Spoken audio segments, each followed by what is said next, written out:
Do you know the feudal society? हाँ, जिसको हिंदी में हम लोग क्या बोलते हैं, सामंतवाद। तो फ्यूडल सोसाइटी क्या होता है, फ्यूडलिज्म बोलते किसको है? फ्यूडलिज्म क्या है, जहां पे एकदम ध्यान से, जहां पे देखो मान लो कि ये कोई कंट्री है, ऐसा तो बिल्कुल नहीं कि कोई कंट्री होगा, लेकिन मान लो सपोज करो, तो दिस इज द सेंटर, अरे बोलना यस या नो। तो अगर और ये सेंटर है तो ये सब स्टेट होगा, अरे यस या no, this is the state, इसमें तो कोई दिक्कत तो नहीं है। अगर ये स्टेट है तो ये सेंटर है, तो सेंटर में अगर किंग पावरफुल है, क्या है, तो ये जितने भी स्टेट है वो किंग के तरफ होगा।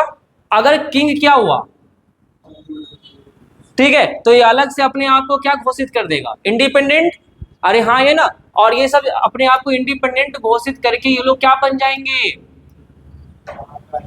क्या बन जाएंगे, वहां का हेड या उस प्रोविंस का किंग बन जाएंगे। अरे यस या नो? और यहीं से क्या चीज की शुरुआत होती है, तो मतलब एक जो नेशन होता है या एक जो स्टेट होता है डिफरेंट प्रोविंस में क्या हो जाता है, ठीक है, और अपने आप को वहां के जो लोग होते हैं वो क्या घोषित कर देता है, राजा घोषित कर देता है। और ये जो अलग अलग जो प्रोविंस में बंटता है वो सब बंटता है किस लेवल पे, जमींदारों के रूप में। किस लेवल पर बंटता है, क्योंकि वो उसका पूरी इकोनॉमी क्या चीज से चल रहा होता है, लैंड से, क्या चीज से, तो इसीलिए इसको सामंतवाद या जमींदार बोलते हैं। क्या बोलते हैं बाबू, ये बेसिक बात समझ में आ गया कि ऐसी व्यवस्था जो कहाँ से चल रहा हो, जिसके पूरे लैंड रेवेन्यू कहाँ से आ रहा हो, पूरा का पूरा टैक्स कहाँ से आ रहा हो, पूरा से पूरा रेवेन्यू ही लैंड से आ रहा हो, that is called feudal system. क्या, कौन सा सिस्टम, फ्यूडल सिस्टम में सबसे बड़ी खामियां क्या होता है, एक तो ये होता है कि आपके स्टेट को छोटे छोटे टुकड़ों में क्या कर देता है, ठीक है, और वहां के छोटे छोटे वाले अपने में अपने क्या करते रहते हैं,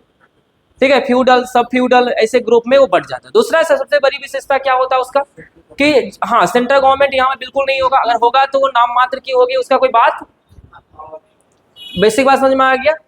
उसके बाद जो डिमेरिट है वो क्या डिमेरिट है, उसके बाद की जो डिमेरिट है, इकोनॉमिक क्लोज हो जाता है। क्या हो जाता है, क्योंकि सब अपने अपने एरिया में बढ़ चुका है, तो इकोनॉमी कैसा हो जाएगा, एक दूसरे से व्यापार नहीं करेगा, हमेशा युद्ध करेगा, क्या करेगा, इकोनॉमिक क्लोज हो गया। अगर इकोनॉमिक क्लोज हो गया तो मार्केट क्या हो जाएगा, लोकलाइज हो जाएगा। क्या हो जाएगा, अरे मार्केट लोकल हो जाएगा ना। अगर मार्केट लोकल हुआ तो मार्केट का काम ही होता है सेलिंग एंड बाइंग, बस सेलिंग एंड बाइंग तो होता नहीं है, शेयर भी होता है, क्या चीज, इंफॉर्मेशन। तो इंफॉर्मेशन आना जाना भी क्या हो जाएगा, और ये सब कुछ के कारण क्या चीज का निर्माण हो, को समझ में आया।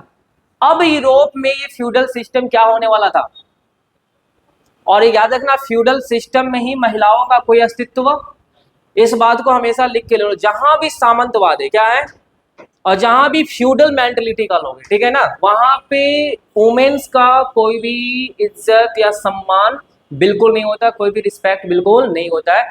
वुमेन्स को जनरली वहां पे पता है क्या समझा जाता है, कंज्यूमरिंग गुड्स। क्या क्या होता है कंज्यूमरिंग गुड्स, पदार्थ सरीखा, जहां पे महिलाओं की भोग की वस्तु समझा जाता है। तो सामंतवादी सोच जो है यही होता है। तो हमारे इंडिया में आज भी तुमको सामंतवादी लोग मिल जाएंगे, फ्यूडल मेंटेलिटी के लोग मिल जाएंगे। फ्यूडल मेंटेलिटी को हम लोग कैसे पता करें कि वो सामंतवादी लोग हैं, तो इसको पता करने के लिए दो तीन बेसिक क्राइटेरिया होता है। क्या होता है, पहला क्राइटेरिया वो कंजर्वेटिव होगा, क्या होगा, दूसरा क्राइटेरिया ये होगा कि वो मिसोजिनिस्ट होगा, क्या होगा, ठीक है, कंजर्वेटिव होंगे, मिसोजिनिस्ट होगा, और तीसरा क्राइटेरिया ये होता है कि वो हाईली जिंगोइस्ट होगा। क्या होगा, कट्टर, जान तो कट्टर हाईली जिंगोइस्ट होगा, समझ में आ गया। और जो सबसे इंपॉर्टेंट जो चौथा क्राइटेरिया उसको बोलते हैं कास्टिस्ट। क्या बोलते हैं, तो इस टाइप के लोग तुम्हें जनरली मिल जाए तो सब फ्यूडल लोग होते हैं। क्या होते हैं, कौन से लोग बोलेंगे उसको, ठीक है। तो ये सामंतवादी का पूरा ढांचा होता है।